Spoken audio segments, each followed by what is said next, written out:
Hello friends, good morning. कैसे हैं आप सभी एंड कैसी चल रही है आपकी प्रिपरेशन? आई थिंक आपकी प्रिपरेशन अच्छी चल रही होगी। आप लोग वीडियोस को वॉच कर रहे होंगे, ठीक है। अगर आप लोग इंग्लिश की वीडियोस को देखते हैं, अगर आप लिटरेचर की प्रिपरेशन कर रहे हैं या फिर आप लिटरेचर को पढ़ना पसंद करते हैं, ठीक है, तो आप मेरे चैनल को सब्सक्राइब कर सकते हैं, ठीक है। बेल आइकॉन को प्रेस कर सकते हैं, ठीक है। मैंने उसमें आपको बहुत सारा कुछ एक्सप्लेन किया है, ठीक है। लाइक जोफ्री चौसर के बारे में मैंने आपको बताया है एंड उसमें बहुत सारी, अगर आप देखेंगे नीचे जाकर वीडियोस के ऑप्शन में जाके देखेंगे तो उसमें लिटरेरी फॉर्म्स भी, जो पोइटिक फॉर्म होती है वो मैंने बताई हैं, जैसे कि आपका सनेट है, ओड है, ठीक है। ये भी मैंने उसमें कवर किया है। एंड फिर मैंने ये सोचा था कि राइटर्स के बारे में मैं आपको बताऊं, तो मैंने उसमें राइटर्स के बारे में भी बताया है, ठीक है। विलियम शेक्सपियर हैं, आपके जॉन मिल्टन हैं, वर्ड्सवर्थ की पोएम है टिंटर्न एबे, उसके बारे में भी मैंने बताया है, उसको मैंने एक्सप्लेन किया है, उसकी जो इम्पोर्टेंट लाइंस थी मैंने उसको एक्सप्लेन किया है फ्रेंड्स। एंड आप देखेंगे कि मैंने एक लाइन बहुत ही अच्छे से एक्सप्लेन की है, ठीक है। अगर आपने वीडियोस को देखा होगा तो आपने ये चीज़ नोटिस की होगी। एंड मैं बहुत ही ज़्यादा टाइम भी नहीं लेती हूँ वीडियोस में, ठीक है।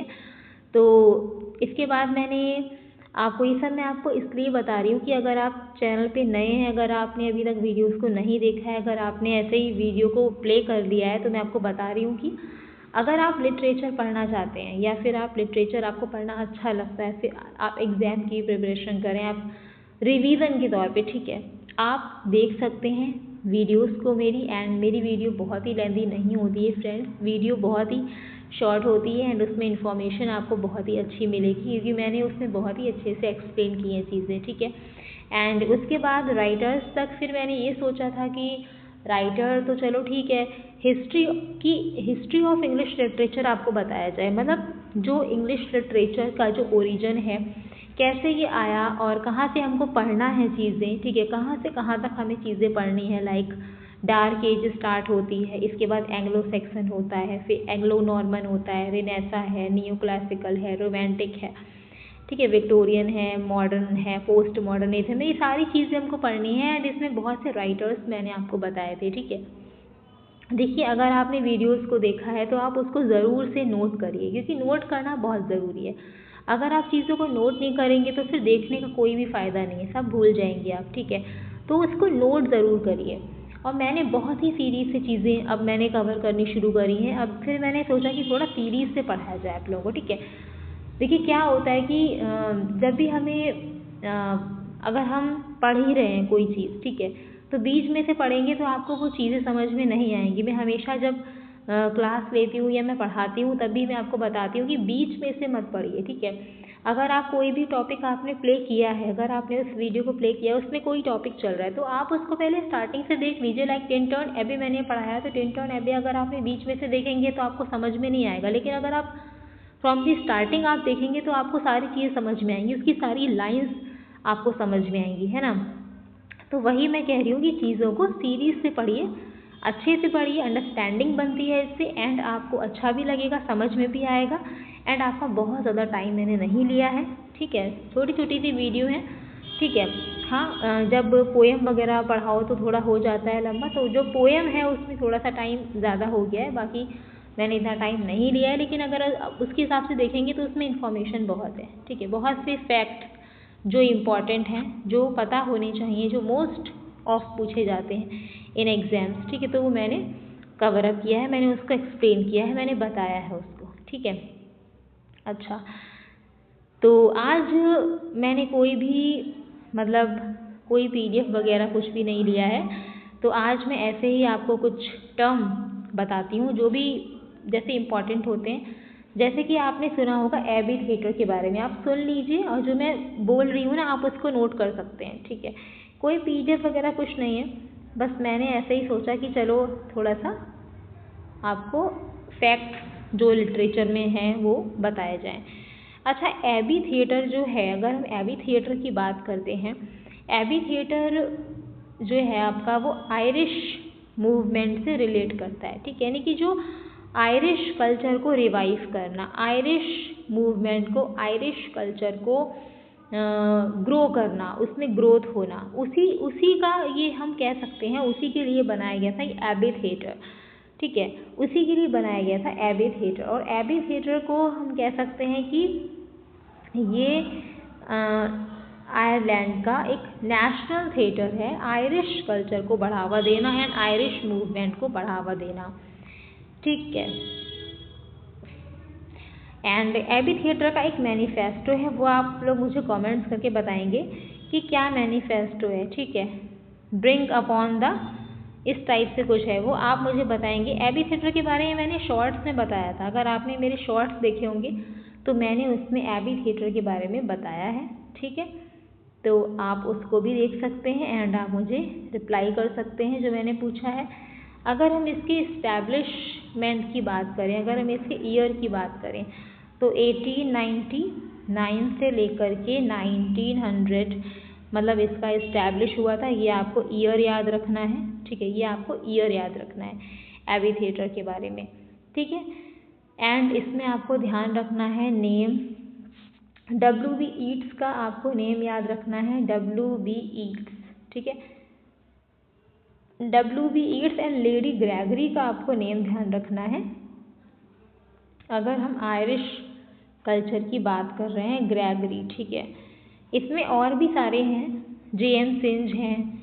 ठीक है, तो आर्थर साइंक्लेयर है, लेकिन आपको ये दो तो एकदम याद ही रखना है, इन दो का नाम एकदम टॉप पर आता है, W.B. Yeats and lady Gregory. ठीक है, एंड आयरिश कल्चर के बारे में, आयरिश मूवमेंट के बारे में अगर आपको कोई भी इंफॉर्मेशन मिलती है तो आप मुझसे मतलब कमेंट्स करें, मुझसे शेयर करें। ठीक है, अच्छा, इसके बाद हम टर्म ले सकते हैं बर्लेस्क के बारे में। अच्छा, बर्लेस्क क्या होता है बताइए, बर्लेस्क। ठीक है, देखिए बर्लेस्क का मीन्स होता है, ठीक है, बर्लेस्क का मतलब होता है जिसमें आप फन करते हैं। ठीक है, फन करते हैं। ठीक है, बर्लेस्क का अगर हम हिंदी मीनिंग देखें ना फ्रेंड्स, बर्लेस्क का अगर हम हिंदी मीनिंग देखेंगे तो इसका मीन्स होता है कार्टून। ठीक है, इसका मीन्स ही होता है कार्टून, बर्लेस्क का।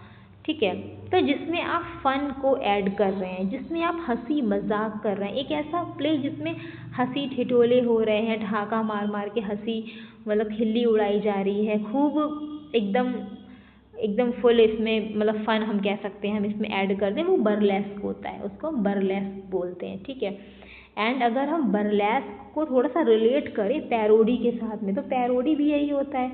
ठीक है, ठीक है, पैरोडी भी हम देखें तो यही होता है। अब जैसे कि आपने एपिक पढ़ा होगा, ठीक है, तो एपिक में आपने देखा होगा कि जैसे कि एपिक में बहुत ही लीजेंडरी थीम को लिया जाता है। ठीक है, जो हमारा महाकाव्य होता है एकदम लीजेंडरी होता है ना, योद्धा दिखाए गए होते हैं, सच की जीत होती है बुराई पर। ठीक है, तो ये एक एपिक में होता है, मतलब एकदम ग्रैंड स्टाइल होता है, लॉफ्टी स्टाइल होता है। ठीक है, एक एलिवेटेड थीम होती है, एक सीरियस इन सब्जेक्ट होता है जो आपका एपिक होता है। लेकिन मॉक एपिक क्या होता है, मॉक एपिक में होती है जो एपिक की ट्राइबल सी स्टोरी होती है ना, तुच्छ सी स्टोरी मतलब। ठीक है, ट्राइबल सी जो स्टोरी होती है ना, उसको हम जो ऐड कर देते हैं वो मॉक एपिक होता है। ठीक है, मॉक मतलब हंसी मजाक, उसकी जो बीच बीच में से हमने ले लिया कि ये इसमें बात हंसी वाली हुई है, ये इसमें मतलब ऐसी बात हुई है, मॉक वाली फन वाली बात हुई है, तो वो हम कहते हैं मॉक एपिक, मतलब पैरोडी है, रियल एपिक की पैरोडी होती है। तो वही तो हो गया ना, पैरोडी मतलब हंसी मजाक। एक रियल एपिक है जिसमें सीरियस इन सब्जेक्ट है, एलिवेटेड इन स्टाइल है, लॉफ्टी स्टाइल है, ग्रैंड स्टाइल है ना, एकदम एलिजाइक है। लेकिन एलिजाइक मतलब उत्कृष्ट है। ठीक है, एलिजी से मैं नहीं बता रही हूँ, एलिजी एक अलग चीज़ होती है, एलिजाइक मतलब कि उत्कृष्ट, बहुत ही ऊंचा हम कह सकते हैं, लीजेंडरी। ठीक है, लेकिन जब हम मॉक एपिक पढ़ते हैं तो हम यही तो बोलते हैं ना कि पैरोडी है रियल एपिक की, दैट इज मॉक एपिक। ठीक है, तो मॉक मतलब कि वही पैरोडी, तो वही हम रिलेट कर सकते हैं विद बर्लेस्क। वही बताना चाह रही हूँ मैं कि बर्लेस्क हंसी मजाक, कार्टूनगिरी दिखाना। ठीक है, एकदम से फन को हमने ऐड कर दिया। एंड वैसे ही हम कह सकते हैं कि आपका पैरोडी होता है, ठीक है। तो ये चीज़ें मैं बता रही हूँ आपको समझाने के लिए, जैसे कि आपने पढ़ा हो तो आपको समझ में आए, है ना। अच्छा, और कौन सा टर्म हम ले सकते हैं, ठीक है। आप भी मुझे नीचे कमेंट्स कर सकते हैं कि हाँ ये वाला टर्म बता दीजिए, ऐसे जो भी बहुत सारे टर्म्स होते हैं इसमें, ठीक है। अच्छा, मोनोलॉग के बारे में ज़रा हम बात करते हैं।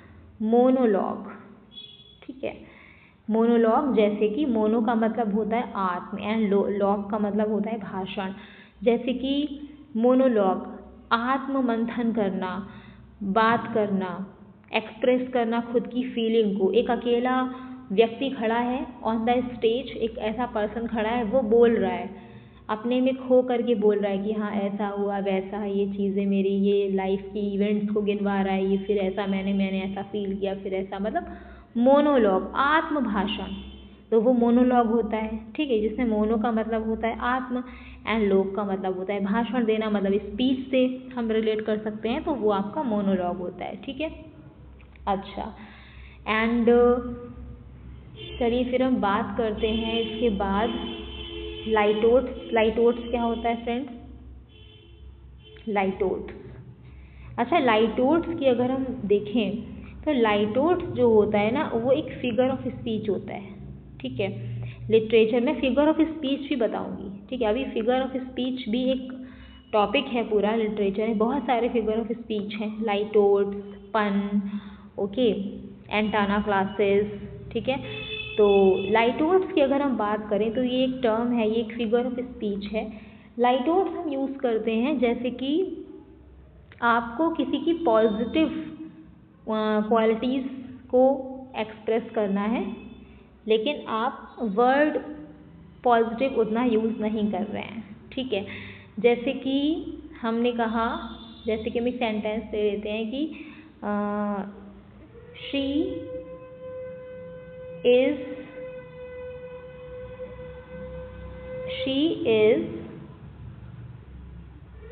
Not dull. She is not dull मतलब कि वो डल नहीं है, मतलब कि वो क्या है, ब्यूटीफुल है, ठीक है। तो ये लाइटोट्स हो गया कि हमने कहा शी इज़ नॉट डल, मतलब कि वो है क्या, ब्यूटीफुल है, ठीक है। तो यही लाइटोट्स होता है कि आप किसी भी पॉजिटिव चीज़ को बता रहे हैं, लेकिन आप वो वर्ड यूज़ नहीं कर रहे हैं, ठीक है ना।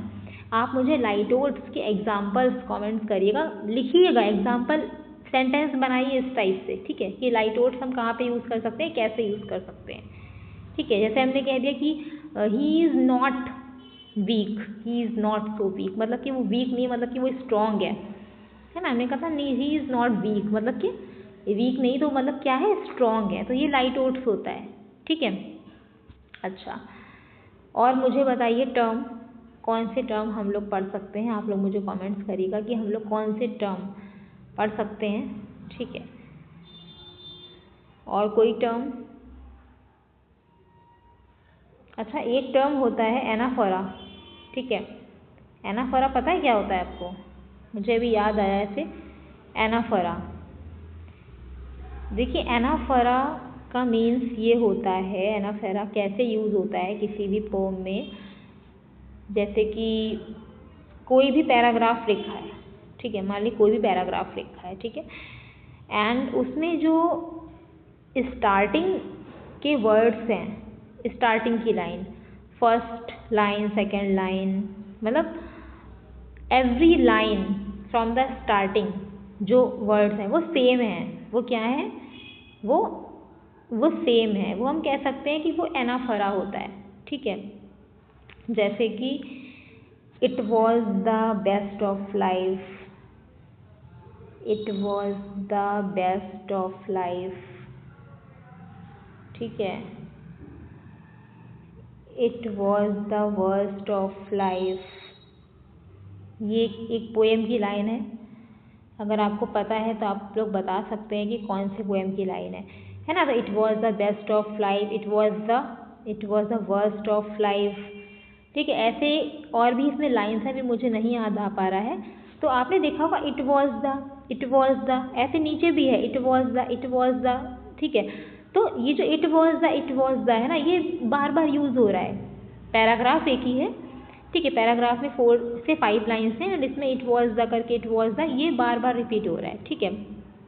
तो यही एनाफोरा होता है। क्या होता है? यही एनाफोरा होता है, इसको एनाफोरा बोलते हैं, ठीक है फ्रेंड्स, ये एनाफोरा होता है। अब एनाफोरा को आप एलिट्रेशन से मत करिएगा, क्योंकि एलिट्रेशन का मतलब होता है कि उसमें कॉन्सोनेंट साउंड या जो वर्ड है आपका वो बार बार आएगा, ठीक है, वो रिपीट होगा बार बार बार बार। लेकिन इसमें तो पूरे वर्ड्स ही रिपीट हो रहे हैं ना, ओके।